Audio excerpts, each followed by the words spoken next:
you and I have unfinished business. Oh? And what's so stinking about it? The moment of heart rate feeling, spirit is something. I think this just might be my masterpiece.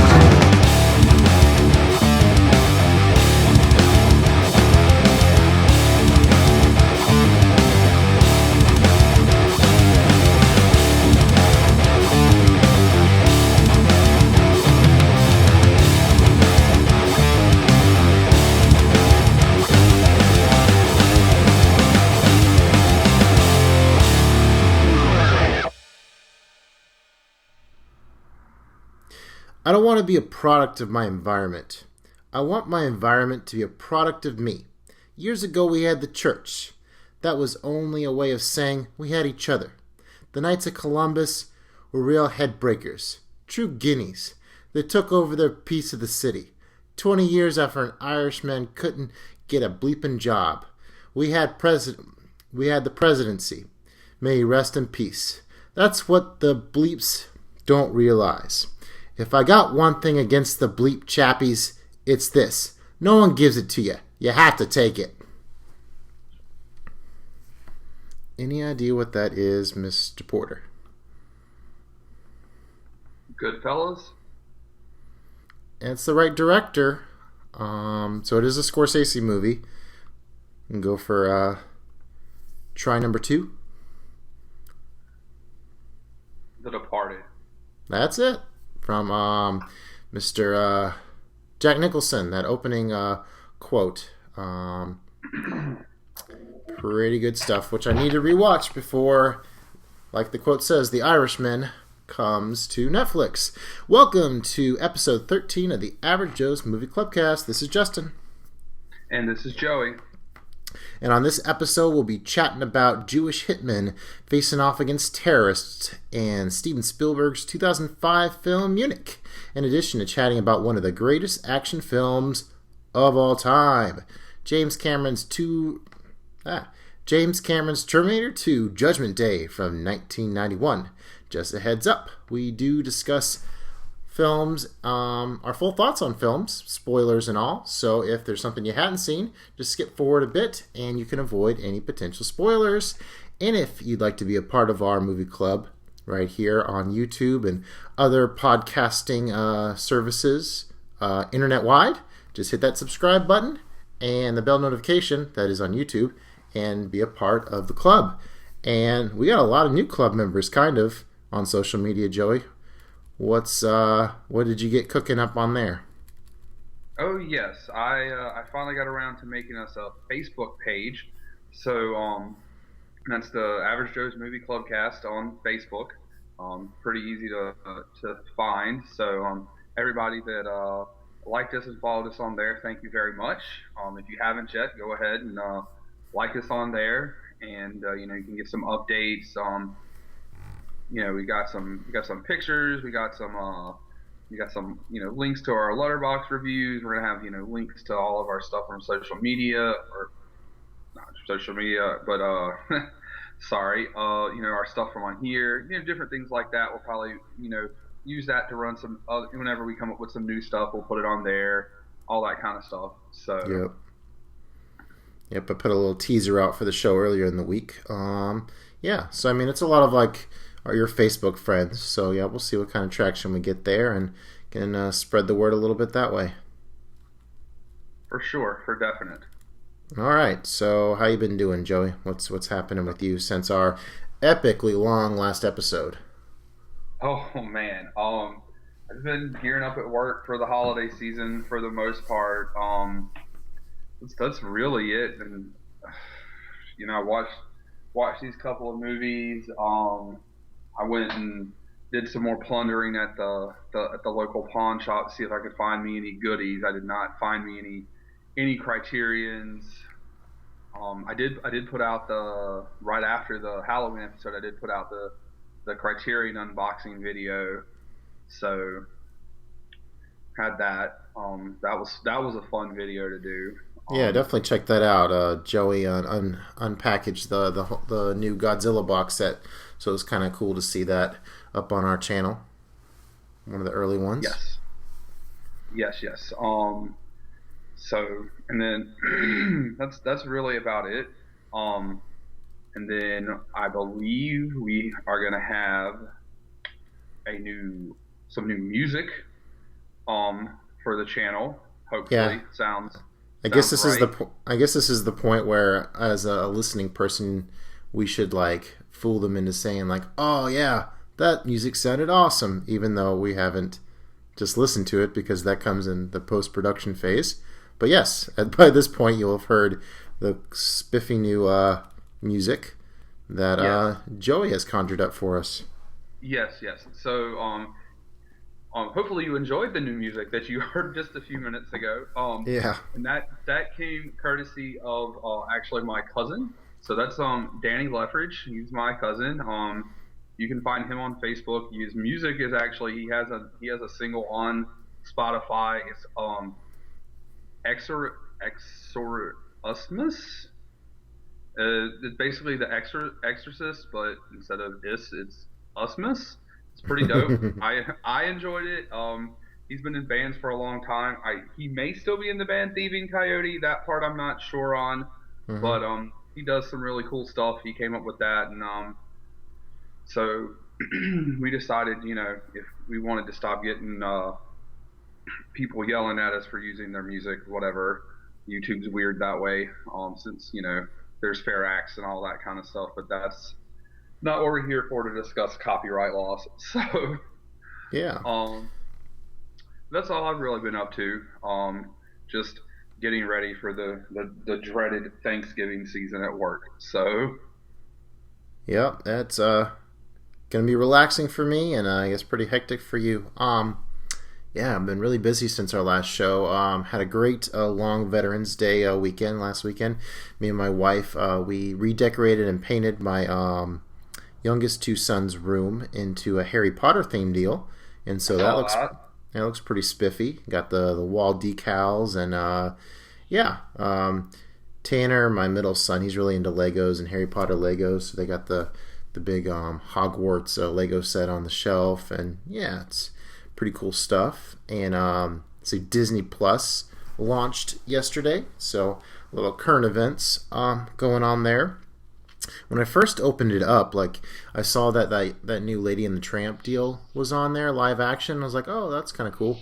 So I clicked on that, and it just gave me an error message. So at first I was thinking, Disney, you need to do a little better job of saying like what's currently on the channel and what's coming up. I think they've made some tweaks. Like right before the show, I clicked on Lady and the Tramp again, and it actually launched the movie. I'll have to probably check that out tomorrow. They got like all the old X-Men cartoons on there. Looks like Darkwing Duck's coming on there. So yeah, for $7 a month, access to unlimited Disney content, I figured why not. And I think I'm one of the 10 million other people I'm among the 10 million people to have already done that so far. yeah, it's all that's been across my Facebook feed, and I saw some people who were like Verizon customers who got a free year. So Nice. I saw some people talk about that. I know some people were complaining about like The Simpsons. They didn't like the way they cut it. Like it's some weird letterbox feature. And apparently I guess they cut all the couch scenes out or something. They did some weird edits some people didn't like or something. I'm not 100% sure. So Yeah, that's half the fun of The Simpsons. That's too bad if that's the case. So Shoot, and they wanna drive up controversy in every little corner. I saw one thing on my Facebook pop up of like, oh, they didn't edit Dumbo to have the racist scene out of it, and it was like, just everything to get people talking is flying on social media all about Disney Plus. So there you go, par for the course, I guess.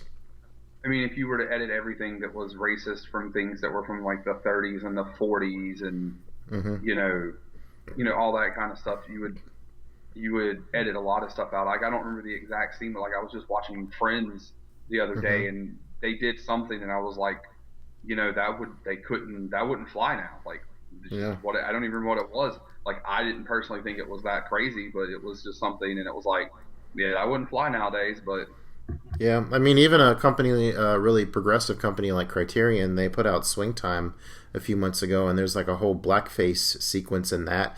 And I mean, it's still there. And I mean, personally, if you can't learn from the past, then you're doomed to repeat those same instances. So it's good to learn from those mistakes of the past and move forward to a brighter, better future. But this is a movie podcast, not a political talk show. We're not on Fox or anything. We're not going to throw it over to one of those commentators. So let's continue onward. Lord, it's good that we're not on Fox. Good Lord. All those commentators totally blinked on me, which probably for the best. Yeah, when I was putting together my list of like what movies I wanted to chat about tonight, I actually haven't watched a whole lot, just kind of a handful in the last 2 weeks. But I did see The Lighthouse. That finally came to Charleston, so I snuck away a little early from work one day to go check that out, and that one was pretty batshit crazy. If you want my full thoughts on The Lighthouse, go over my Letterboxd and check that out. And I guess without any further ado, let's talk about some movies. So let's head into the good, the bad, and the ugly.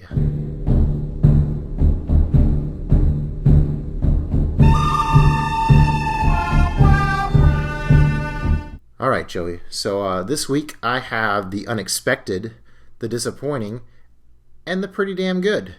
What are your categories? Well, I'm gonna go with, because I mean, all I have are two movies that aren't the two podcast movies since the last time we were here. So, okay. Yeah. So I'll go with really good, just and fun, because then I just have the two podcast movies. Okay. Well, let's hear about your fun movie first. That was Trick or Treat, which Okay. I watched on Halloween Day, which was after we recorded the podcast, the Halloween podcast special. And it was just a lot of people talk about it as this great thing to watch for Halloween, and it was pretty good. Anna Paquin definitely shined pretty bright. Wasn't expecting to kind of twist there where her and all the other hot kind of slutty girls turned into werewolves and ate everybody. It's kind of different. And then you had they ate the guy who was like the vampire who was killing everybody, but he wasn't really a vampire. He was just in a costume. And then you've got the little sack boy who's killing people with a lollipop. It's kind of all over the place. It's like 4 stories that converge into one. So I'm officially confused. Yeah, it's like an anthology thing. It's fun. It's not great. But this is like 2005 Anna Paquin, so she's pretty hot. I can deal with that. And the way they had her right before she turned into a werewolf, it was pretty bueno. You could do worse things in movies, I guess. So nice. Yeah. So all right. So you remember my categories? not even remotely. I have the unexpected, the disappointing, and the pretty damn good. Let's do the disappointing. All right. So I wanted to get into an English language criterion, and I had this on my list for quite a while. The name of this movie is called Quadrophenia. It is supposed to be a rock opera by The Who. My dad was a big Who fan back in the day, and he kind of he played some stuff for me when I was a kid. So I've kind of enjoyed The Who. And I saw Tommy a few years ago, and that's a pretty batshit crazy rock opera. But Quadrophenia, I'm really expecting some Who when I was digging into this. I mean, the cover of the DVD from Criterion has the big Who symbol. But man, this is really like this teen jerk angst movie that has some good tunes in there. I mean, there's some relatable elements where like he's into going to parties and listening to music and getting into girls and getting fucked up. Pardon my French, but it was a slog for me. I was just not into this character at all, and by the time things are really going south for him at the end, I could have cared less. I had no empathy for him.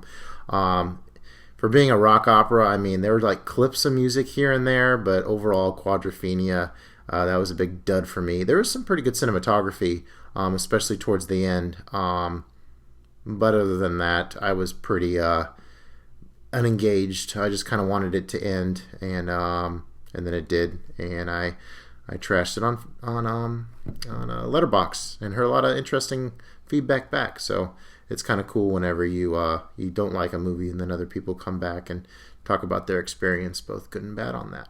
So, what was your other? Your other one is The Good. Yeah, I think I said it was great. I guess I should have said it was good, but not as good as I had remembered. Okay. And that was V for Vendetta. All right.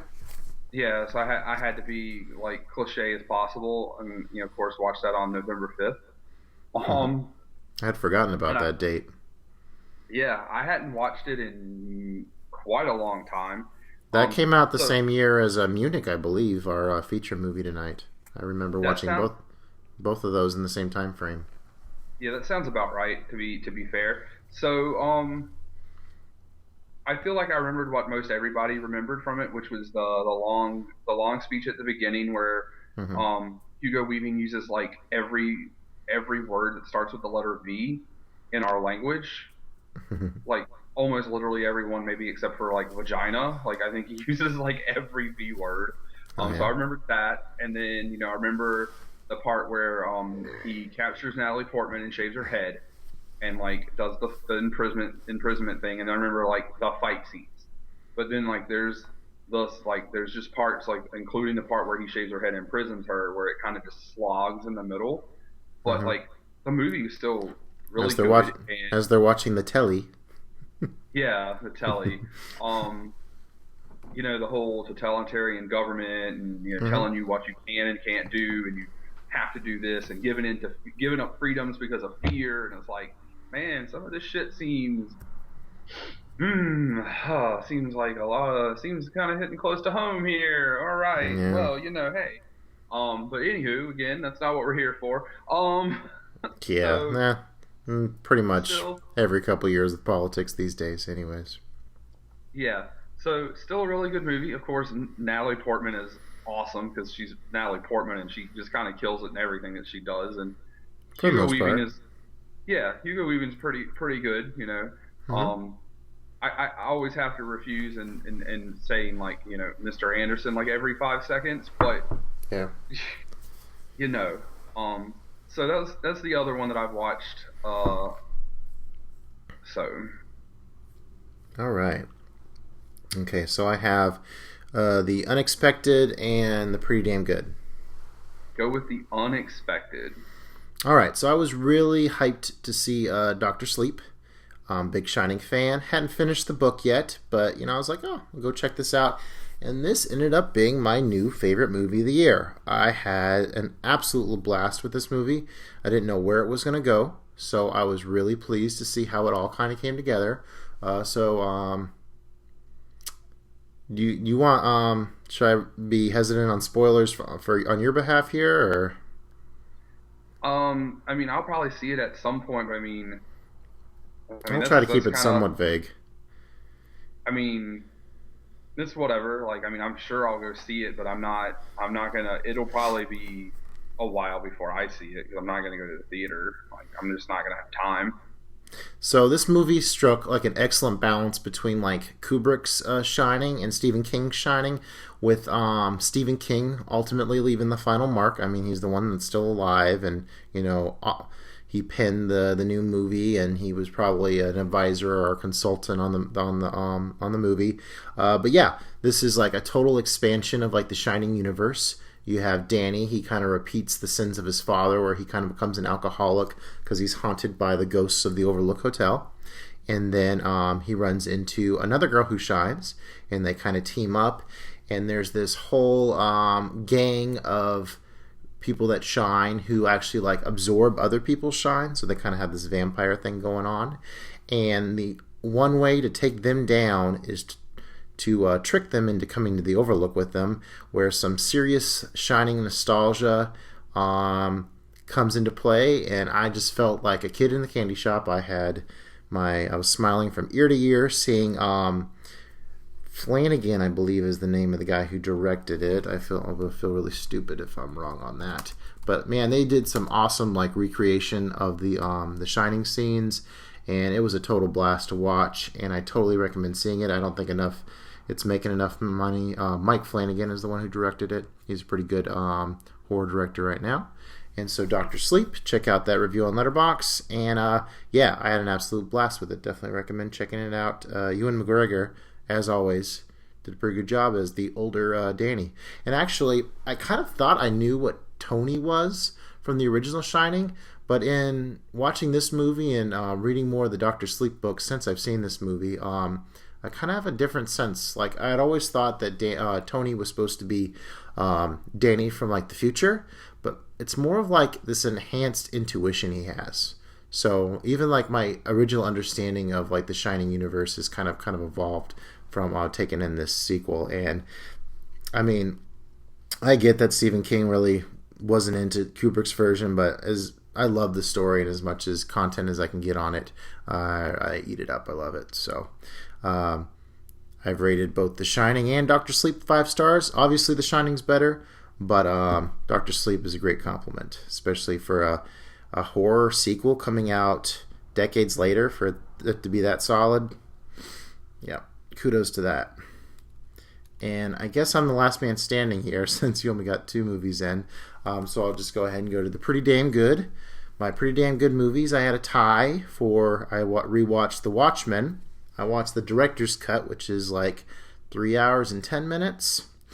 And this was a request from a buddy of mine on Letterboxd, Marvin123. He wanted me to check out Watchmen again. And I remember the first time I saw this movie, I guess I kind of got sleepy in the middle, and I was kind of dozing off and didn't really get how the story was coming together by the end. I kind of had... Oh, my goodness. All right.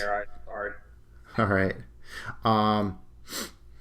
So there's a lot of good elements in Watchmen in terms of like you have like these characters that are extremely flawed, and that's definitely different from like the traditional like Boy Scout superhero like Superman, like fighting for truth, justice, and the American way. So you have like these real flawed characters. I love how who directed Watchmen? That was Zack Snyder. I've never minded his like dark, gritty palette for making movies, so Watchmen definitely has that. The action that is there is nice and gritty and violent, and so that's pretty enjoyable to see. There's a lot of character development in this movie. There's a whole lot about build up on some characters that I'm just kind of meh on. I mean, coming into it, it's kind of interesting because you see like Dr. Manhattan there, and he's this big blue all-powerful guy, and I would think like, man, that would probably be the one I like the most, but actually it's this Rorschach guy who has this like mask that has all these different the Rorschach test, I believe it's called, popping up on his face, and he's like this dark detective guy. So yeah, there's some really good stuff. It's kind of funny because you watch like the end of that movie and you're like, I see a little bit of the Dark Knight in there, and I see a little bit of Avengers Endgame, or actually Infinity War in there, and I feel like those movies did it better than this one, but you still got to tip your hat to the original, and there's some really good deep stuff in there. I only gave it 3.5 stars. I think it does drag some, but overall it's pretty damn good, like I said. And my other movie in this category, I saw the Blob remake right after Halloween, part of my Halloween Hangover series. And yeah, this was pretty darn entertaining. It was basically the same story as the original Blob, but instead of just about a bunch of talking about what this Blob thing was, there was actually like awesome Blob special effects and gore, and it's an absolute thrill ride. A lot of fun.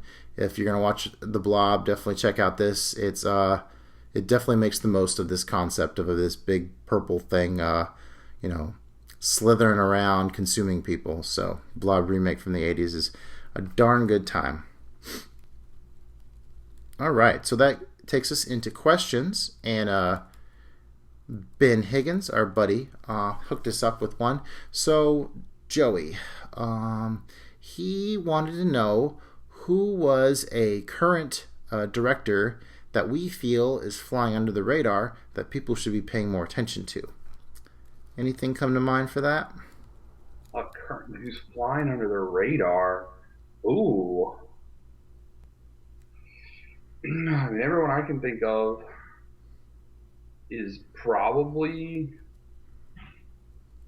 not going to fly under the radar. Give me a second. That's all perspective, too. I just pulled up a few possibilities. I think the main one that comes to mind is the guy who directed the Blade Runner remake, Denis Villeneuve. He's coming out with that Dune movie. He has he had that really trippy enemy movie a few years ago, Prisoners. I really enjoyed the Blade Runner sequel. So Denis Villeneuve would definitely be like one of my top ones. Yeah. I also... Did you have one? Go ahead. You can... My other two, couple honorable mentions here. Yorgos Lanthimos, he did the Favorite from last year, and he's also done Killing of a Sacred Deer. He has kind of that Kubrick vibe to him, and he comes out with some pretty great movies. Robert Eggers, he's the one who directed that Lighthouse movie. He also did The Witch, so he's a great up-and-coming horror director. And Taika Waititi, I've only seen two of his movies, Thor Ragnarok and What We Do in the Shadows, I believe it's called. It's like this vampire mockumentary. The guy has a great sense of humor. I need to probably watch some more of his movies. They look like a lot of fun. I think he just came out with something new. But yeah, I think those are all some great faces of up-and-coming directors. Well, the first one, and you're probably going to be like, what the hell? But I'm going to say this anyway. I'm going to say Damien Chazelle. Okay, that's a solid pick. Yeah, I mean, he's got some pretty critically acclaimed movies, but that doesn't necessarily... Shoot, he has a Best Director Oscar. Shoot. Yeah, he has Best Director, and he was nominated for another one, and then they won the, not Best Director, not Oscar, but Golden Globe. Okay. Like 2 years later, yeah. He got Best Director for Whiplash, or was it for La La Land? He flew under the radar with Whiplash and La La Land. He got Best Director, but lost out to Moonlight for Best Film.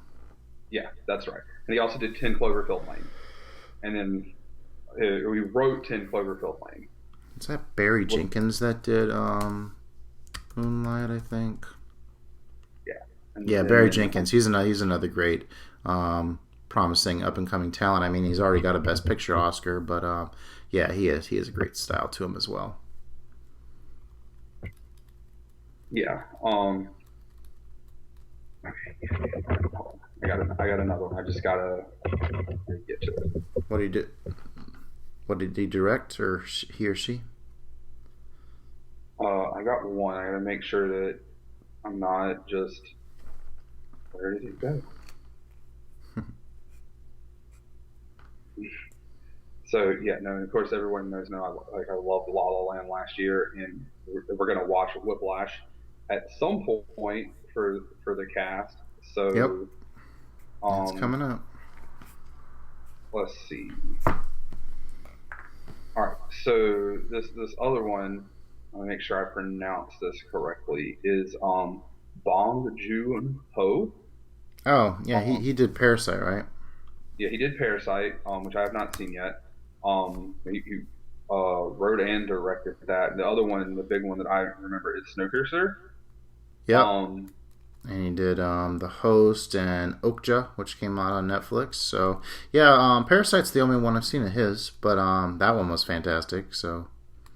Oh, yeah, well, before we changed up how we were doing the challenges, Snowpiercer was actually one of the ones I marked to challenge you for, because that was a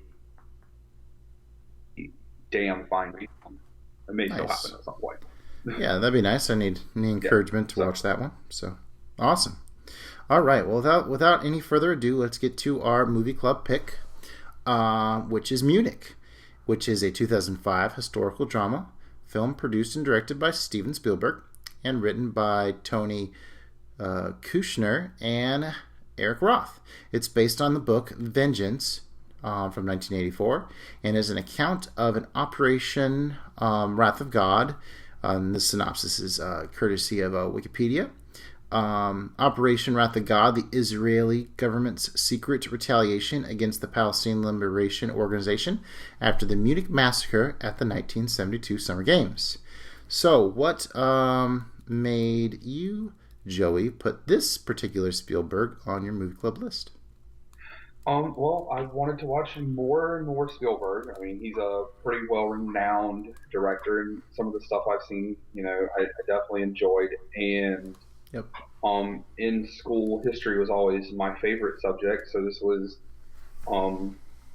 reading the synopsis probably on Letterboxd when I was going through picking stuff was, it just struck a chord with me that it seemed like it would be very interesting to watch.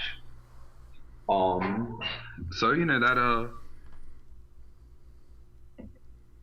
everything about it just was kind of like this seems like watching, and then the cast is pretty stout as well.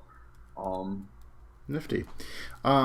See, I had technically seen this movie before. I think I saw it in a theater in Sweden where I was studying abroad, but I had pretty much like no memory of it whatsoever, except for one scene towards the beginning, and this scene has nothing to do with the actual massacre in Munich. Any guess of what scene just happened to stick in my memory all these years about Munich? That was the only thing I remembered. From the beginning that didn't have to do with the massacre? Mm-hmm. I really don't. For some reason, the scene where Eric Bana and his wife are getting it on, and she's pregnant, and they're talking about how long they're going to be able to keep doing that before she has her baby. For some reason, that solidified in my mind. I don't know why. I mean, it was a pretty steamy scene, but for some reason that was the one that was Munich. I always associated with that one moment, and the rest of the movie was a complete blur. I'm not sure why, but that was the case. So.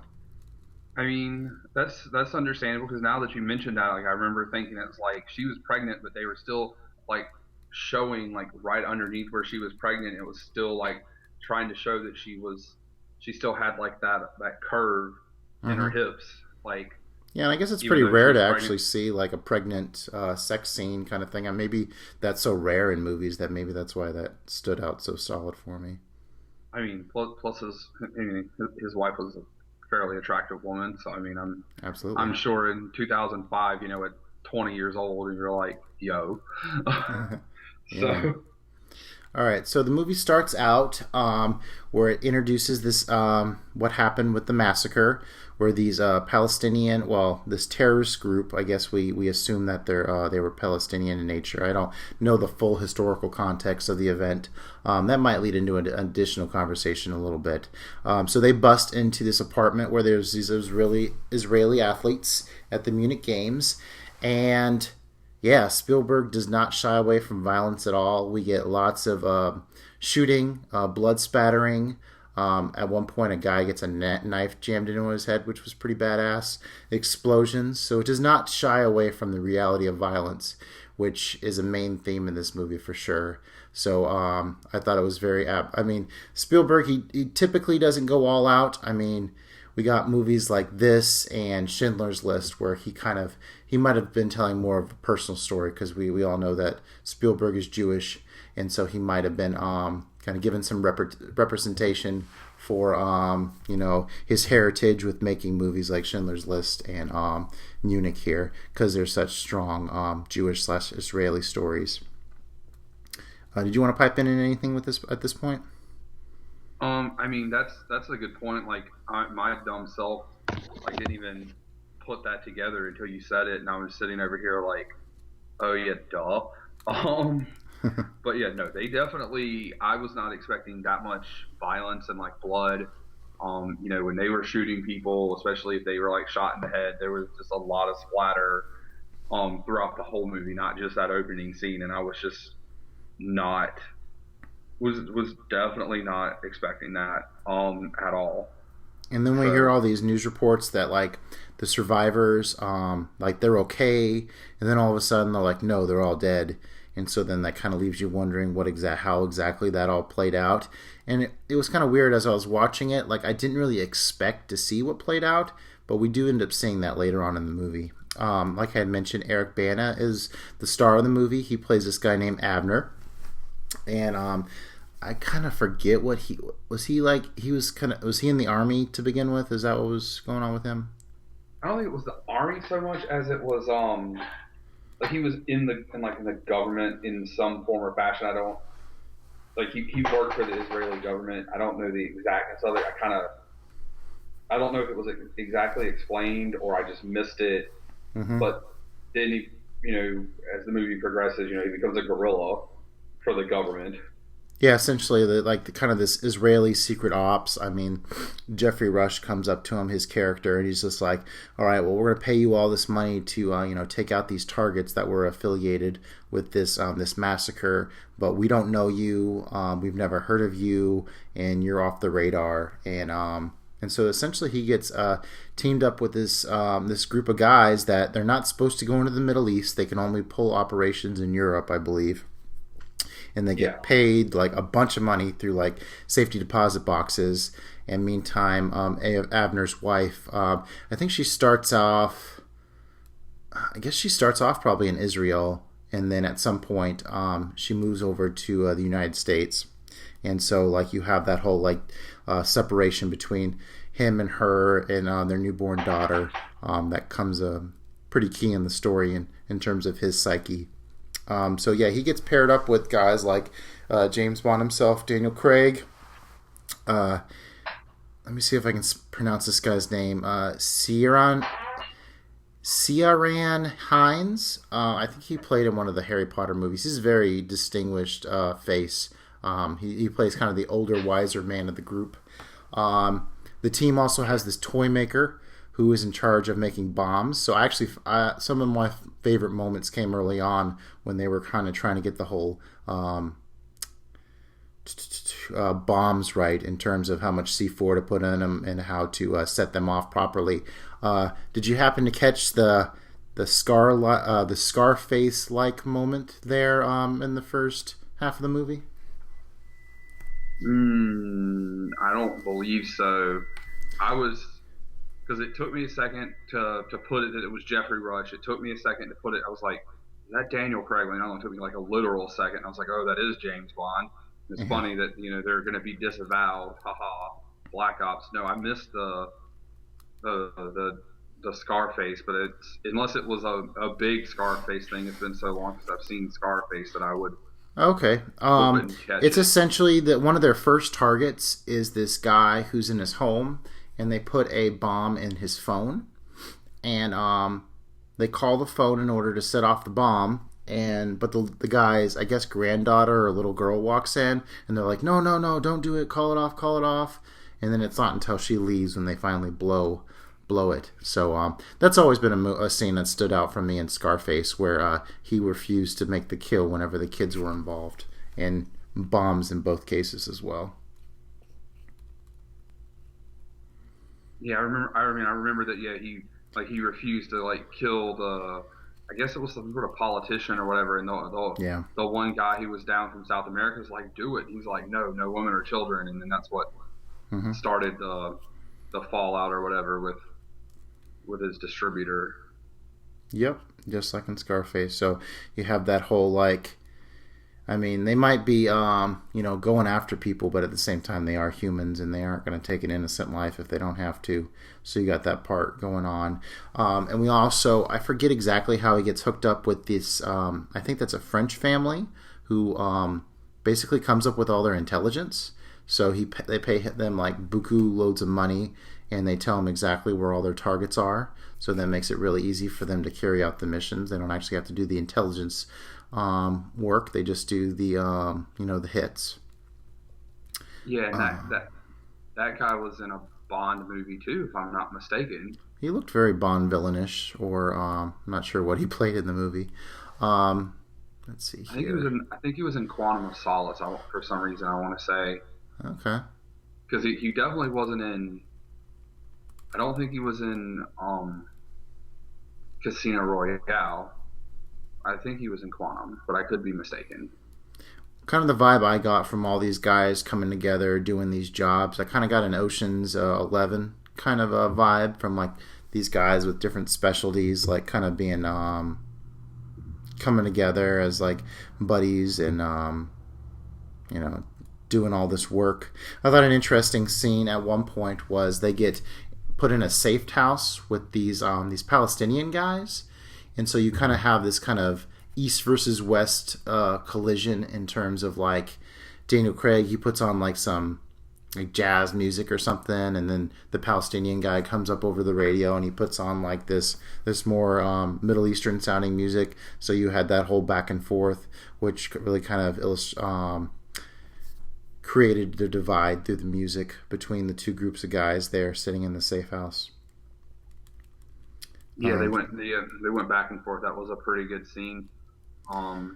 So yeah, some interesting mishaps in terms of getting the bomb just right. It was pretty gritty when we do see it going off in that hotel room, and that couple next door is just like totally like overwhelmed and like kind of messed up a little bit because they got some of the debris shoved in their face. I thought one really interesting scene right before that happened was the guy, their target, like is very casual with Abner on like their balcony, and they're just talking like dudes. And like, you know, Abner just kind of has to bottle that up, and a few minutes later he turns off that light and almost instantly, boom. So yeah, and it goes back to show where, you know, they were still playing around with how much explosives, because it was so much that it, you know, the wall comes through and, you know, like throws him into the wall. Yep, and there's speculation that their informants are kind of sabotaging him a little bit at some point as well. So we're never entirely sure about that part. There might be some double information things going on where they're actually helping other groups target them. They're pretty vague about it, but we're meant to assume that it's a possibility. Yeah, because they talk about how they pay the best, but I mean they just take money from whoever. So yep, and they're And Avner, he seems to be like the best client in terms of how much they pay, but they absolutely do not want to be associated in any governments. And whenever they are associated with an Israeli team, whenever they do one hit, it really forces Avner to kind of play what would be the term, makeup. Essentially, he has to go and meet with the main guy and try to patch things up with him. And I think his son is not having it, but ultimately they decide to keep doing business together. Yeah, and that's Mathau Amalric, which is Louis, and he was doing a check. He was in fact in Quantum of Solace. So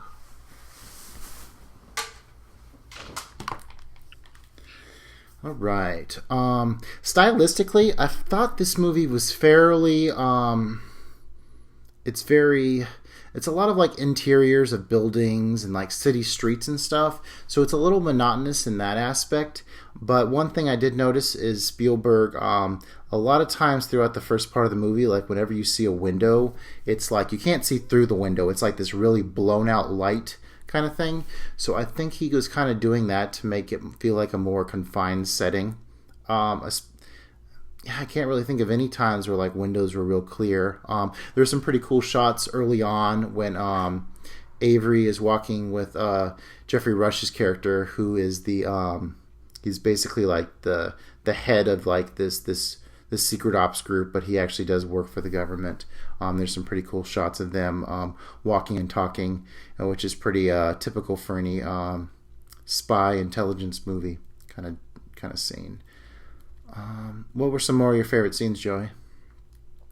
For some reason, there's a scene. It was really near the end, and we just kind of alluded to it earlier, where we don't at the beginning we hear that all the hostages are fine, and then it's like, oh no, all the hostages are dead, and it's the scene. It's interwoven between Abner with his wife, and it's like right after he gets back to Brooklyn and he's reunited, and you know they're having sex, but he's like in a completely different world. Like he's there, but he's not there.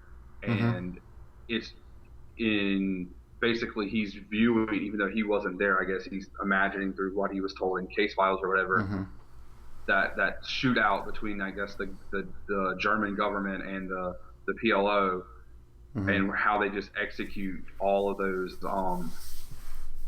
Jewish athletes, and it was like that was pretty crazy because they just blow them away like point blank with the AK, and they throw a grenade in one, and you got one guy got sniped, and then they shoot all the other ones, and that was just like it was super violent, but it wasn't like it wasn't violent to be violent. And then you got Eric Bana, he's just zoned out, like he's not even there, and it was really intense. And then there was the scene where they assassinate the Dutch woman, and they use these weird like pop bullet, like it looks almost like a blowgun, but they like pop them on the end. Yeah, like a pop silencer kind of weapon. Yeah, those were pretty sharp.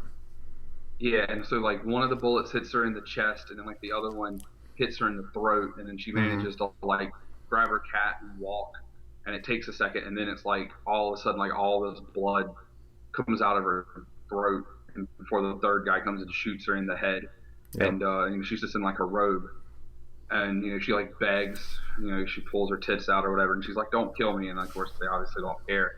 But then like Eric Bana goes to like cover her up, and the old man's like, "Nah, fuck that, leave her." And then like later they're like, "I wish we wouldn't have done it that way. Wish we would have covered it up." And it's like, like, nah, I tried, bro. Like it was more the guns were really cool, like cool but interesting. And then the way that like there was such a delay on like the blood coming out of her throat, like it was like it seemed insanely long, but then it was just like. And then you kind of hear her suffocating because it's like right in her throat, and it's probably the blood's probably going up in her windpipe and stuff. So it was pretty gritty.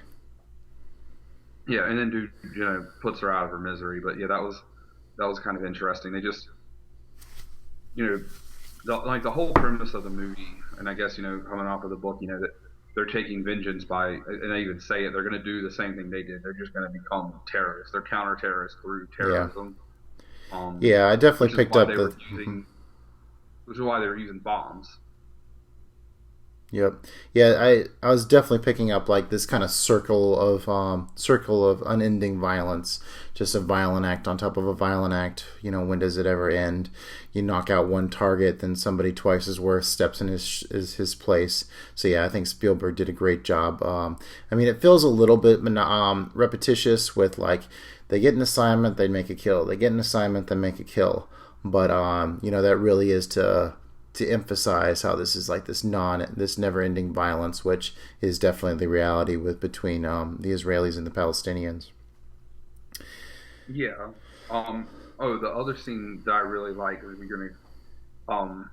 was the scene in the stairwell between Abner and the guy who's like the leader of the Palestinian group when they were in both in the safe house, and he was like, "Yo, we're gonna show the world how the Israelis are dogs, and they're how terrible they are." And he's like, "Y'all are just dogs, but we're gonna show them how they keep us in these cages and how bad the conditions are." And he's like, basically how long it took us to get our land back. And he's like, "Well, it was never your land to start with." And he's like, "Well, how long the Jews fought to get Israel and Germany fought to get Germany," and that just whole scene back and forth of they just went in circles, each one trying to explain their views and their thoughts, and how many different groups of people who are on different sides, one explains their viewpoint, the other one explains theirs, and no one's willing to budge to see the other one's point of view.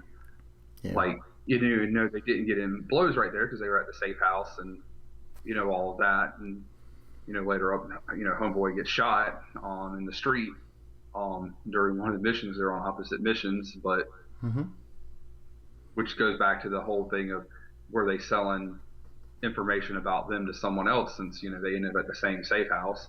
But I thought that was a really good scene. Like it shows some historical context and between the two groups, and kind of grounding it into people's perspective, like you said. Yeah, and it just they're just they just want their home, what they perceive to be their homeland as well, which is basically what those what everybody's been fighting over, over there in the Middle East for millennia Yeah, or exactly. longer. So, I thought that might actually, I don't know if it's my favorite scene. That might actually be the best scene in the movie. It's one of them for Um, sure. yeah, I thought it was interesting. You had described the scene where it was cutting back between like the ending of the massacre and him having sex, and I kind of felt that was a little over dramatic. And then I was wondering, why are they showing like this flashback of how this conflict ended? Like, why are they doing that? And I guess I kind of came to the conclusion that they're reinforcing the fact that their targets weren't necessarily the same guys that were involved in the massacre, and that was kind of the deception that the Israelis put on the team, is that they thought they were taking out people like directly related with this horrific event, that even thoughts of it haunt him, but that really wasn't the case. And Jeffrey Rush admits, like, yeah, this guy was involved there and this guy was involved here, but it's all the same thing. But Abner doesn't see it that way at all. He was out for vengeance in terms of the massacre.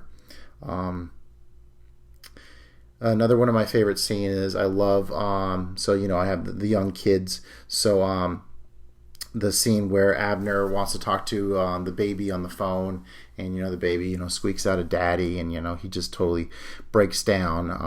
That was very relatable, since there's been times when I've traveled and I've heard my kids on the phone, and that distance makes the heart grow fonder. It's definitely reality. Sometimes it tears you up when you're away from loved ones. So I enjoyed that. This is a really long movie. This was damn near 3 hours. I had intended to watch it in 2 sittings. I watched like the first hour, and then I was going to finish it up last night, and it ended up getting too late, and I was like, oh, I'll just finish it up today.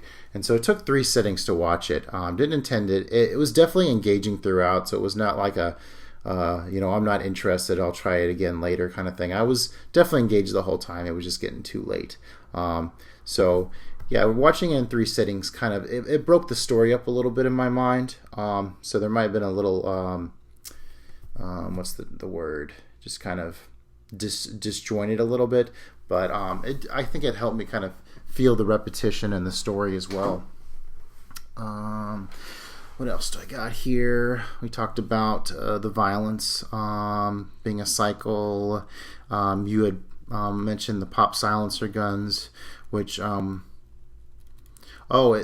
the scene where he's getting like seduced by that assassin, and then it ends up going to like the beloved kind of the older guy, and so there was definitely like they needed to get their comeuppance from this female assassin for taking out their friend. And you do notice, like, towards the end of the movie, like, their hits just, like, aren't going right anymore. Like, they go to take out, like, the main terrorist guy, but, like, these drunk guys get in the way and they miss their chance. And then the final hit, they're, like, they got him in view, and then this kid, like, comes up to him and, like, ruins the whole thing. So, and then that kind of blends with whenever Avery, he really starts to have like regrets about the whole thing, and he's getting like PTSD about the whole thing. So it's really showing his wear and tear on him. yeah. I had the same thing. It didn't take me 3 sittings. I did 2. Mm-hmm. I got about an hour and like 10 minutes or so in, and then I had to stop. I had some stuff come up, and some people came over, and so I was just like hanging out. It was not intended. And then I got home from work today and I had like an hour and 40 minutes or hour and 30 minutes left, and it was basically 2 separate movies, and it disjointed it a little bit, like you said. And so yeah, there were some spots where I feel like I guess I missed some stuff. I just got home from work and I was tired. But yeah, like the thing with the Americans getting out of their way in London, and they were just, like, damn Americans at CIA, what's going on, just kind of added to the whole conspiracy. And, even then, they were down a few people at the end, and it's, he's going to be guarded. You probably shouldn't do this. And then, but yeah, I think for the most part it flowed pretty well. It was just the some of those opening details about exactly what Abner's background was and some of the setup. It probably wouldn't hurt to go back and maybe read the synopsis on it just to piece those together. But I think for the most part, it was cohesive. And then I actually had to rewatch the ending. The ending snuck up on me where, Jeffrey Rush and Abner, they're like walking along, and Jeffrey's like, we're going to get you to do some work. You can stay in America, but you can do some work for us in Latin America. And he's like, no, I'm done. But, you're a Jewish guy. I'm a Jewish guy. We should break bread together. And he's like, no, I'm not having that. And it for me, that kind of showed that this Jeffrey Rush guy, he saw Abner as just this weapon of Israel and not as an actual person. And so I feel like that was kind of the final message there. As the movie closes out and they say, yeah, the main guy, he got the main terrorist guy, he eventually got taken out. And I don't think they actually say, but violence carries on. But, you kind of get that vibe. I mean, we all kind of watch the news every now and then and see that not a whole lot's changed. Stuff is still kind of crazy over there in the Middle East. I thought the movie was extremely engaging. Is definitely a really good spy action flick. Spielberg definitely elevates it with some deeper meanings and some humanistic moments intertwined with like him showing really like the grittiness of violence to give it some deeper meaning.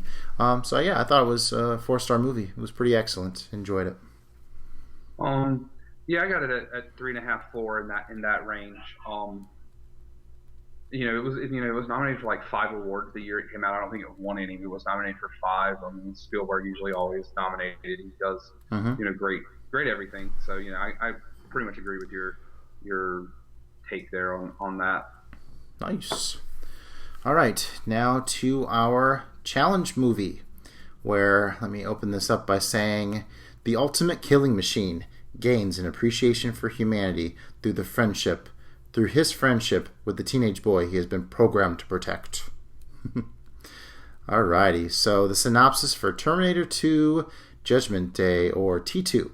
It's a 1991 science fiction action film produced and directed by James Cameron. Stars Arnold Schwarzenegger, Linda Hamilton, Robert Patrick, Edward Furlong as its principal cast. And again, courtesy of Wikipedia on the synopsis. It is the sequel to the 1984 film The Terminator, and was, as well as the second installment in the Terminator franchise, although I don't think we want to bring up any of those other movies. I think I might bring up one of them. Terminator 2 follows Sarah Connor and her 10-year-old son John, and they are pursued by a new, more advanced Terminator, the liquid metal shape-shifting T-1000, sent back in time to kill John Connor and prevent him from becoming the leader of the human resistance. A second, less advanced Terminator, played by Schwarzenegger, is also sent back to protect John, which I guess if you hadn't seen this movie, there's a little bit of a spoiler there for the audience that saw this back in 1991 and might have been expecting Arnie to be the big baddie, but that's not exactly how it pans out. So I'll give you the honors. Let's see, you challenged me to rewatch this. One of the best action movies ever. Joey, how you want to get started? Oh man, so first off, I'm gonna just throw this out here. I had not seen this movie myself since probably like 20 years, maybe even more. Wow. I thought I had seen it, and I started watching it. And, there were things that I remembered, there were things I didn't. The main thing that I really remember from this movie was the scene near the end where Linda Hamilton has the knife and she's like carving into the table, and she has the nightmare of the A-bomb. Yeah. And that, as a child, absolutely terrified me. And that is like one of the things that stuck with me, obviously besides the "I'll be back" and him with the thumb as he's dropping down into the molten steel at the end. Yep. And like the other thing was the blade through the milk into the dad's head. I had like certain things, Yep. Robert Patrick jumping into the helicopter and telling him to get out, but just spots here and there. Okay. So first off, Robert Patrick freaking horrifying. Like they picked someone like the complete opposite of Arnold. So Arnold's this big, hulking, bruising, just jacked up dude, and you got Robert Patrick. He's slim, he's thin, and he's baby faced, and then just the way he looks and stares, he's like, this dude is crazy. This guy will kill you. Like, I don't want to mess with him. Like, I might just take my chances with the muscled up guy instead. Mm-hmm.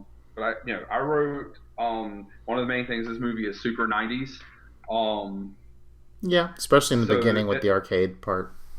The arcade part, the Guns N' Roses.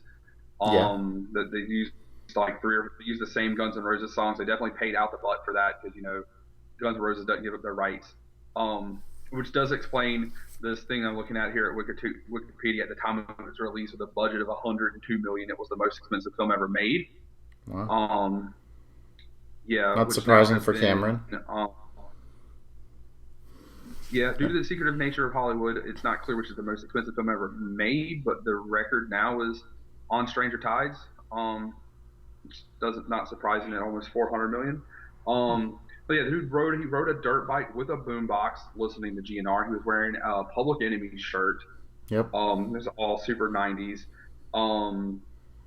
They did the thing where when Arnie got on his bike, he was listening. They played Bad to the Bone. Yep. Which, of course, dude was bad to the bone, but like I thought it was funny that he went into this bar and it was supposed to be all these badasses, and they were playing Dwight Yoakam on the jukebox. Oh, I totally missed that. They couldn't have been playing like Johnny Cash, or they're going to keep playing country. They couldn't be playing Johnny Cash, or they couldn't be playing Metallica or Slayer or something, and play Dwight Yoakam. Okay. So I thought I thought that was the super most badass thing was the scene where he's on the bike and he's chasing Robert Patrick, who's an 18-wheeler, who's chasing John Connor, who's on his dirt bike, and he's shooting with a shotgun. Every time he reloaded, flipped the shotgun. Twirls it, yeah. That's super 90s. That's super dumb. But by God, if that wasn't dope as hell. This movie is 90s as hell. Like obviously it's made in 1991. Like it's everything that's 90s. But that was dope. Yeah, man. I don't usually write a lot of stuff down. I usually just write a review and then I go by memory. And I actually wrote a lot of stuff down for this. Okay. Let me throw a few things in. Yeah, go for it, man. Whenever you want to interject. All right, so kind of my other quippy little intro to this story is, dare I say, this is the best version of the boy and his dog story of all time. We'll get more into that shortly. Man, I remember seeing this growing up, kind of on cable from time to time. My dad would put it on, but I would never sit there and watch the whole thing. That shot of the knife going through the stepdad's head and the milk. That was the first shot I ever saw of this movie, and that definitely freaked me out, like you had mentioned there. And I think the first time I watched it all the way through was on DVD in the 8th grade, and I just had a blast watching it. And this might be the most released home video, between as many times as it was put on DVD special edition, Blu-ray special edition, Blu-ray Steelbook. Now it's on 4K. It's had a ridiculous amount of home video releases. And this week I decided to pick up the 4K. I said, heck with it. I don't care what people say online about what this 4K transfer looks like. A lot of people complained. I guess it came off of the 3D transfer and was too teal, although the movie is essentially very teal, which works well with the whole steel aspect. Yeah, I thought the 4K transfer looked great. There might have been some smoothing over of people's faces. A lot of people complain that it looks plasticky. I didn't mind it. I thought it looked fantastic on 4K. I'm glad I got it for my $15 from Best Buy. Money well spent, and I popped that right into my my pretty awesome looking steelbook. All right. So time travel is weird. They did a kind of poor job at one point. We were doing the math, and it was Linda Hamilton's supposed to be this age, Sarah Connor's supposed to be this age, John Connor's supposed to be this age, and it only took them, 3/4 of the movie to actually say they were in 1994. and not keep saying that they were showing they were in 1997, which is kind of what they were doing. But other than that, that's kind of my only small complaint. I'm pretty sure that this is the movie that made Michael Bay decide that he wanted to make movies and do nothing but explosions. Especially the one scene where they're in the, I didn't write down the name of they're in the place getting the chip in the hand from the first movie, and there's just explosion after explosion after explosion after explosion, and it's only like four short years later that Mr. Bay comes out with Bad Boys, and then the year after that's The Rock, and then like 2 years after that it's Armageddon, and then we know it's just explosions after explosions. But yeah, I'm pretty sure this is where he decided to do that. Yeah, that Steelbook I was telling you about. It's the one where like it shows like the Terminator like metal skeleton with like flames all around it. It's pretty BA. I think I got it. It's like $50 on Amazon when I got it. And then they just like don't ever overpay for a Steelbook, because they're going to re-release it at some point and have it be like $20 at a store. So never splurge too much on a Steelbook, everyone. You say that as I'm currently contemplating spending $70 on an out-of-print European Steelbook. Those are slightly different ball game, but yeah, you just never know. There was at one point, one of the Blu-rays me and my dad got. It was like the Skynet edition, and it required like a secret code that you had to punch in order to see like the longer cut of the film, which I thought was pretty interesting. Yeah, over the years, me and my dad, we pop this in every couple years, and we have a good action movie night. Can never go wrong with Terminator 2. I might just be as into movie quotes as I am, because my dad, like as I was growing up, would always be like, "Hasta la vista, baby." He was very into that quote, and I thought it was pretty funny when he would say that. So, yep, my father would say that to me sometimes, and it's pretty fun. And damn, does James Cameron know how to do a sequel, because between Terminator 2 and Aliens 2, he has made some of the best action-packed sequels of all time, one of which I think you haven't seen yet. I still have not seen Aliens. I actually had intended to try to watch it in October, even though it's more of it's horror adjacent, not straight horror like Alien. But I have not watched it yet. It is on the agenda, but me and Nightflyer have definitely been talking, and we've got like 10 or 11 movies that we have discussed, and we are going to bang them out before the end of this year, like we have to. So, because all year we've been talking that we're going to watch Yojimbo Sanjuro, the Dollars trilogy, and so like he already had Yojimbo, but I bought the 2-pack, which, if you watched the unboxing video, you saw. If you haven't, hey, that's another thing I unboxed besides Godzilla. Go check it out. And then the Dollars trilogy. We still got 3 movies left on the bad movie list, which kill me. Oh no. So yeah. Yeah, I don't know why you do that to yourself. But yeah, this movie. One of them has Jennifer Lopez in it, so there's that at least. I think. I don't know, man. I'm a glutton for punishment. What do you want from me? Anyways, back to Terminator 2 Judgment Day, man. This movie really starts off with a bang. We get to see like the futuristic war. You get those iconic looking Terminator soldiers that are all in metal, which you still see on the side of arcade games to this day for the last for decades. Those have been a fixture in like every arcade in America, the world probably. Yeah, you see like the skull get crushed and all the cool effects with like the jets and stuff getting shot down. Really, really cool stuff.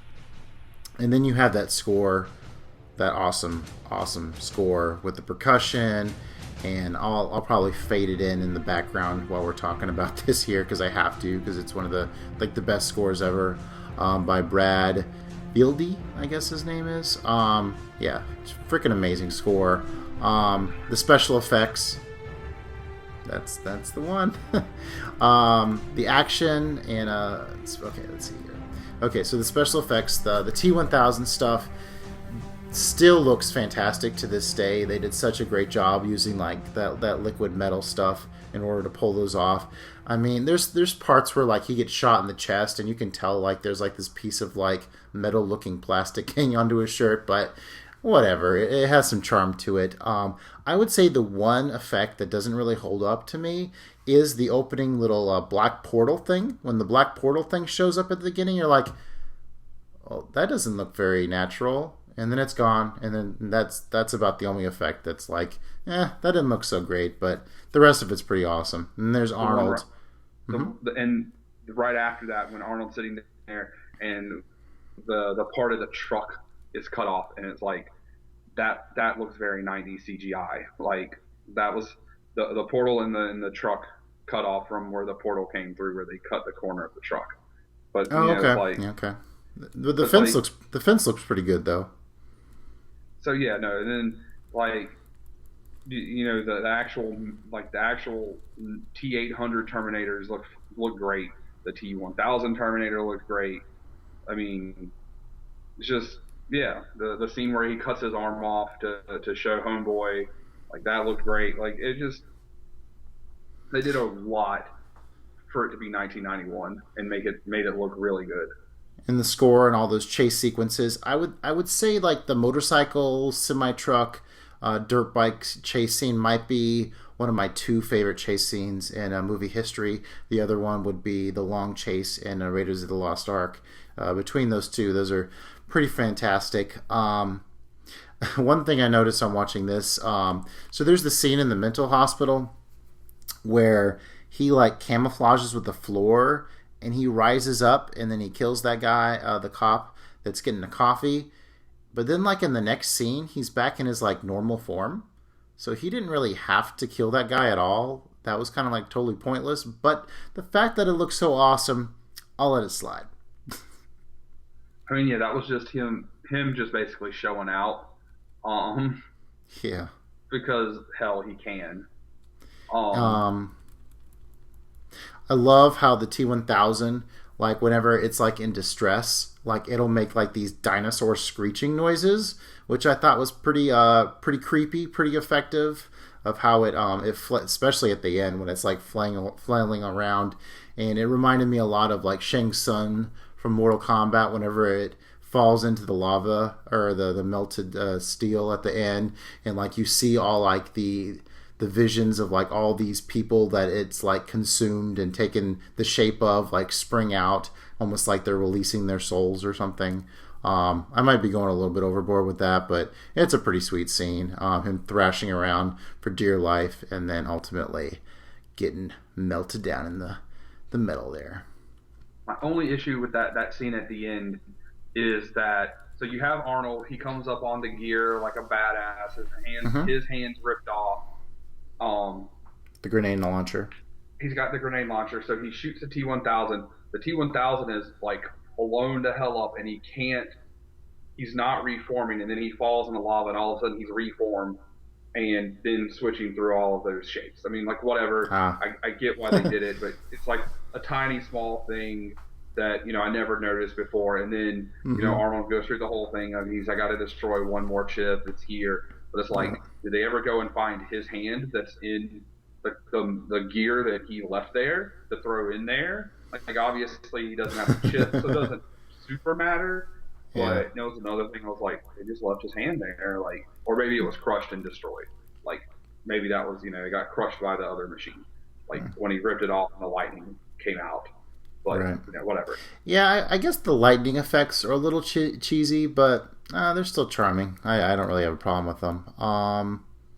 Yeah, like I had kind of teased earlier, it must have been interesting coming into this movie back in 1991, really not knowing which Terminator would be the good guy. I'm not really sure what the marketing looked like, if that teased it. I remember kind of the setup to it in this movie. It kind of, they definitely allude, they make it very clear that there is a good guy Terminator. So, yeah, it'd be interesting to come at it from that mindset, not knowing that Arnie's the good guy, and see kind of what impression you get. But yeah, he seems to be doing much nicer things than the T-1000, leading up to that part where he takes the shotgun out of the box of roses, and they fall, and he steps on the rose, and then the chase begins. So. Oh yeah, like once it starts, it just goes. The throwback to T1, the callback, which I still haven't really seen. I've seen bits and pieces of T1. I don't think I've ever actually seen all of T1, but he says I'll be back, and then he runs into a building with a car, and then in this one, he says I'll be back, and he goes and gets the paddy wagon and drives it into the building to get him out of there in the paddy wagon. So he gets the call. And then they do make a lot of references to the, because actually there probably was a lot of, Cameron probably got a lot of complaints about all the brutal violence in the first one where he's gunning down all the cops, and then he turns around and makes this movie where it's all about like this kid really, trying to put some humanity in this killing machine to tell him like, no, do not kill. And I think this are some definitely, I mean, if the action doesn't do it for you, definitely him, the kid and Arnie, saying no problemo, dickwad, and all these fun little 90s catchphrases or whatever, trying to make him more human. And man, Arnold, this might be one of his best acting roles. I mean, he just like stares right through people throughout the beginning of this movie, and then towards the end, he actually starts to feel like more of a human being. Like when he's telling the one guy how to set off the bomb, he's like, yeah, you click it there. So speaking of the guy that Sarah Connor tries to assassinate, his little boy was wearing the Minnesota Twins hat, and they were a World Series contender back in that time frame. So me as a Twins fan appreciated that. Boo, hiss, boo, Kirby Puckett, boo, hiss. Are you a Braves fan? No, I'm a '90s kid who grew up in Florence, South Carolina, where our nearest team would be the Braves. Nah, I didn't grow up a Braves fan. What would ever make you think that? I don't know. You're a Cowboys fan, so you never know. I mean, that's just because my dad grew up in the '70s, and who was America's team? They were on TV all the time. But I mean, again, like straight up '90s kid, Bulls, Braves, Cowboys, like. Gotcha. Very nice. Some amazing action set pieces. Before I forget, going back to the biker scene. Yeah, I love that Bad to the Bone, him getting the biker outfit, and it pissed me off so much. I was like, so I enjoyed watching T2, and whenever T3 came out, I was like, oh, this will be my Terminator that I'll go see in the movie theater, and it kind of crushed me seeing T3, and then them like making fun of the Bad of the Bone scene with him like putting on some like goofy glasses, and that was one of those movies it was painful seeing T3. I probably need to get back to it. It's probably not as bad as I remember, but I was in like complete denial. That one and Indiana Jones and the Crystal Skull, I was pretty crushed after seeing in the theater for the first time, thinking, oh, that's gonna be my Terminator, my Indiana Jones to see in the theater, and not quite as memorable, at least in that way. Refrigerator in the atom bomb. I remember being pretty devastated after Crystal Skull. Heard is that it's terrible. The whole thing that could have happened by Christian Bale was just a little bit too old to be cast, so they cast Edward Furlong, and then he got cast to be John Connor later. So time travel. Haha. I think we talked about that on a previous cast, and then I've seen Genesis, which. Hey, missing a couple of movies made a lot of sense, but Emilia Clarke. So, but that one was actually pretty decent. It was a pretty good action movie. It was definitely not T2. I didn't really have much of a problem with Salvation and Genesis. I mean, they're all right action movies. People like to rip on those. Now, how did you stream this movie, or did you have a physical copy? How'd you watch this one? Night Flyer had a Blu-ray that we watched. Did you notice the scene during the chase in the canal where it's like a different actor on the motorcycle behind him? Like on the motorcycle playing instead of Arnold? Yeah, you can like obviously tell it's like a stuntman. I didn't catch that, but I mean. Okay. I last time I watched this, I noticed it. I'd kind of heard some chatter about it, and I spotted it last time on my Blu-ray. But on my 4K, Cameron went back and CGI'd over that actor's face with an Arnold face. So now it's all fluid, and I don't mind. I don't mind seeing Arnie the whole time in that movie or in that scene, and not seeing a stuntman. I think it kind of makes you stay in the action a little better to have the continuity there. So a lot of people really like to bang on CGI updates, but I thought that was a good one in my personal opinion. Yeah, great action set pieces between that big chase, the mental hospital. I love that music that plays whenever the T-1000's trying to chase him down whenever he's in the car, and he gets out those hooks and he digs them in, and then they go to the laboratory. I forget if Skynet is like the system that gets launched to like start Judgment Day, or I think it might be like Cyodyne Systems. I forget. Anyways, I think Cyodyne is the name of the company, and then Skynet is the name of the bombing. Is the name of the computer, and they the use AI that in intelligence. Bombers. Yeah, they use that in bombers, and then it becomes self-aware. And they try to shut it down, and then they launch an attack against Russia, and Russia counters attacks against America, and then shit goes haywire. I think one of my favorite scenes might be whenever Arnie's up in the window with the Gatling gun, shooting everything up but not killing anybody. 0 confirmed kills. Yeah, that one always brings a smile to my face. I would say if I only have one complaint about this movie, it's the fact that the action is so fluid and fast that like you might blink and then all of a sudden like 1 second the T-1000's like up in a chopper chasing people, and then the next second it's like down on the ground crash. You're like, whoa, how did that happen? That was kind of quick. So some of the action scenes are a little bang bang, and you can kind of miss them if you blink. But otherwise, yeah, totally awesome. Should probably give this a rest for several years before I watch it again. Just watching it twice in 1 year, even great movies, you kind of need to space it out sometimes. Oh, for sure. I really enjoyed the scene with the T-1000's chasing the car. He hooks into the car. They break the hook off, and then he walks back up to it, and he has to like the metal turns into liquid, and he reabsorbs it into his foot. I always thought that was really cool, and just the kind of the thought I had watching it this time was, it would have been really cool if he had he'd been like missing like part of his shoe or something, or like missing a pinky, something like that. Like, it doesn't take away from the movie, and it's not something like that it needs to be like digitally added or anything after the fact now that they have that kind of technology. That was kind of a thought I had watching it this time, that would have been like a cool thing that they could have added. But I always really liked that scene. With him only having like stabbing objects to be able to turn his arms into, it almost kind of turns it into a slasher movie, because I mean the main way he gets people is he chases after him and he stabs them. And so you kind of have kind of a true kind of horror element there to go along with all the action, with Arnie just being straight up action with him wrestling people around, shooting, and all that kind of stuff. Yeah, that's true. We're probably underselling Linda Hamilton here. She's fantastic as Sarah Connor. I mean, you feel so bad for her being locked away. Even like.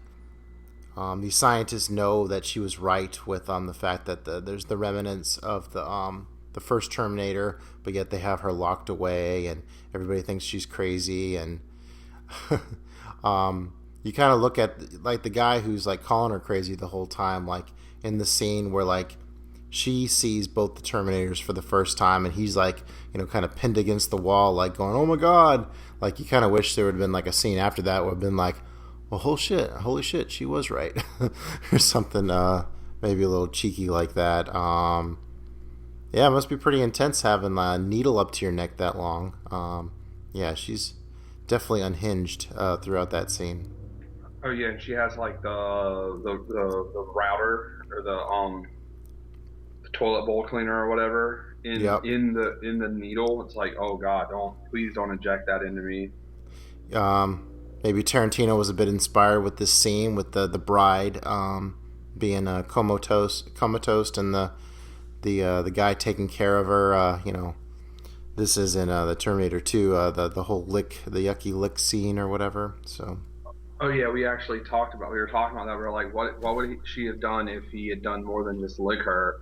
Is like, would she have went all bride on her, or like would she have just stayed there so she could escape? Like, it's like, what would she have done? We actually mentioned that. Yeah, it's pretty awesome when she starts getting her like gear on. I think when I was a kid, probably my favorite scene was when they go down to Mexico and they open up that whole like artillery like area up under the floor. I think that was probably one of my favorite scenes. And then like I love whenever Saints. I mean let's see. Watching John with the machine, it was so sudden.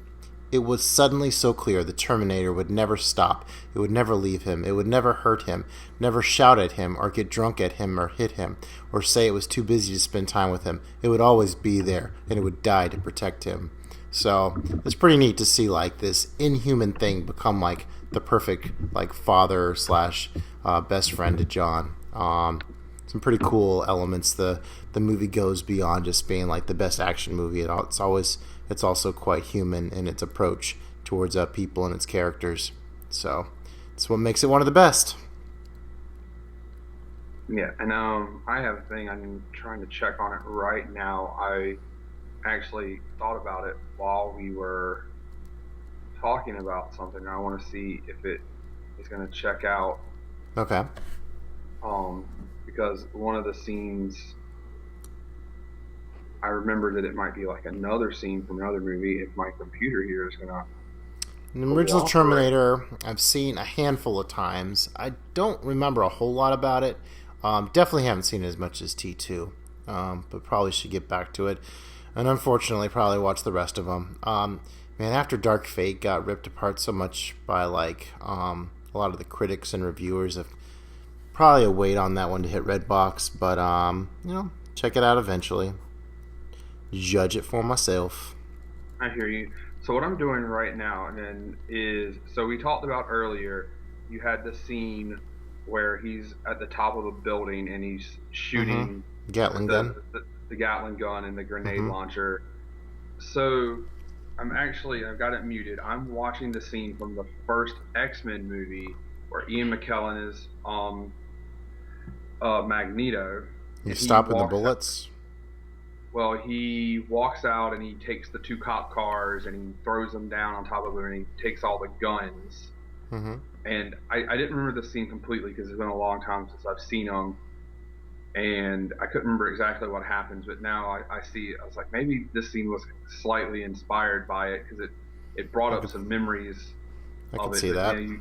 Now you've got Patrick Stewart, controlling Sabretooth, and he's got him gripping him by the throat. So it's not quite the same, but I was like, man, I was thinking they might be similar, but they're not. They're not quite. But yeah, it's a good quote that John has. He's like, "How many cops are here?" I think all of them.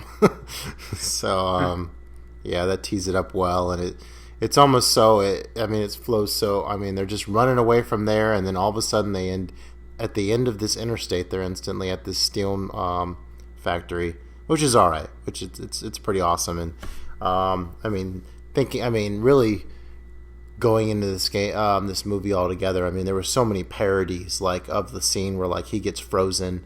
I remember seeing like, I don't recall watching the MTV Movie Awards, but I've seen different. Maybe it was like Hot Shots or something that came out and they parodied the T-1000 getting frozen or whatever. So it's just all over pop culture. It's such an iconic film. Did you have anything else on it? No, it's one of the most iconic films, like you were talking about, of all time. Definitely the '90s. The only other thing I think I was going to talk about before we had some of those technical difficulties is like Arnold Schwarzenegger was already such an established star. I mean, he had done Terminator, he had done Commando, Conan, Predator. Conan, Predator. Yeah, he'd done so many things at this point, and so we were talking about like who could have been, who else other than like Robert Patrick. He wasn't really. It could have been cast opposite of him, and we were trying to think of who else could have fit that role. And my first thought was, like, oh, you could have done Swayze, Who could it? Because you didn't want another like muscled up, like huge muscled up guy, Right. because then it's just another big muscled up guy. But like at that point, if my memory serves, Swayze hadn't done Point Break where he'd been a bad guy. So at that point, Swayze had only really ever he'd been a baby face, like he'd been a good guy. So you couldn't really do that. And so it's like they picked a really good person, like I talked about earlier, with the way. Yeah. He's very creepy looking. Kind of dorky looking too, with his big. He doesn't he have kind of big ears. It's about Robert Patrick.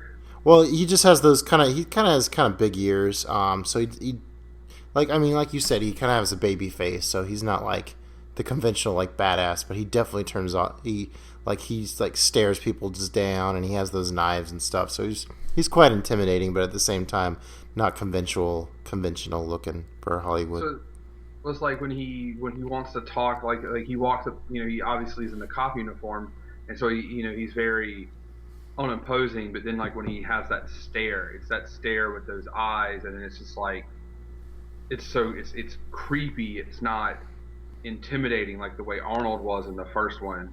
Where he's like, I'm a badass, I'll just beat the shit out of you. No, it's I'm creepy, I'll kill you. Like yeah, for sure. So yeah, so I thought that was, I guess a good juxtaposition of the two characters. Absolutely. The two different types of Terminators and such. So. All right, yeah, easily 5 out of 5. It's an action masterpiece. Yeah, I'm glad that I had said, I watched it early in the year, and I just never got around to writing a review. So we'll definitely be posting some of my consolidated thoughts from this conversation up on Letterboxd. 5 stars from you as well? Oh, yes. 1,000% 5 stars. Nice. All right, so our next challenge movie, I don't usually do the connected thing like you do, but I kind of did this time. But it's mostly because The Irishman's coming out. I think we should get a Scorsese movie up for our next challenge. And I've been wanting to watch this for a while. It's kind of a long one. I have kind of an interesting backstory on the one time I watched it. I believe you've seen it as well. But I like to watch Leonardo DiCaprio and Daniel Day-Lewis in Gangs of New York by Scorsese. So I'd like to check that out. It's been a while since I've seen that, but I absolutely love that movie. Good. So, and good job on me with everything else we've had going on around this episode. We've had some technical issues. I've kind of forgot to pick one. So, I'm just gonna go with the one that I actually have the most interest in seeing currently. Okay. So that's a Touch of Zen. It'll be another too long movie episode. I think Touch of Zen's pretty long. Yeah, looking forward to that. I think it's straight 3 hours. And I think that was some of the inspiration for like Crouching Tiger, Hidden Dragon. Just to kind of give you some background of what I know about it. I think there's another movie on the Criterion Collection called Dragon Inn, and I think Touch of Zen is like the sequel. But yeah, we'll dive in with Touch of Zen first, and maybe that'll compel us to watch Dragon Inn afterwards. So. Yeah, and it is straight 180 minutes long looking at it. So, and nice. That's on the Criterion channel, at least it was the last time I looked. So, let's see how long Gangs of New York is. Probably 245 at least. Maybe I should take a second and look and change that. So we're not doing 6 hours worth of movie. 248, Gangs of New York. Awesome. Oh, all right. Let's see. This one's 2.5. I don't know if you have any short ones left anyway. Yeah, I think you have a short one, but that'll be for next time around. Oh, no, this one's an hour and 40 minutes. Look at it. Boom. That one's short. Oh, well, I guess we just... You already picked it. We're locked in. Yeah, I guess we're locked. Oh, you have 2 short ones and 2 long ones, so... Oh, yeah. Nice. Yeah. All right. So, thanks so much, everyone, for following the show, following us on Facebook, downloading the podcast in the numerous ways. If you want to join, make sure to leave us a review or hit subscribe, the bell notification on YouTube. We're there. And What are some ways that folks can get in touch with us, Joey? So you can email us at theaveragejoesmovieclubcast@gmail.com. You can hit us up on Facebook, leave a comment on there. There's also a button. You can just hit that button and it'll email us. You can leave us a comment on YouTube, of course. And of course, the other numerous ways to listen to our podcast is on Apple, Buzzsprout, and Spotify. And one of these days, I promise I will get us onto Stitcher and to Google. But for now, those are the other ways. So there's lots of ways to listen to us. Nice. Of course, we talk about it all the time. Of course, you can also leave us comments on Letterboxd. That's where we absolutely leave our reviews. Hopefully, some of you guys are our followers, and we follow you. I would like some more interaction. I think Justin's a little bit more active and a little more detailed on there than I am, but it just goes to our personalities and stuff. I'm a little excited, and he is a little more detail oriented, I think. But that's how it is. So. Yeah, man. Yin and yang. Not quite that much, but anyways. All right, everyone. Happy movie watching. Skull. Have a good one.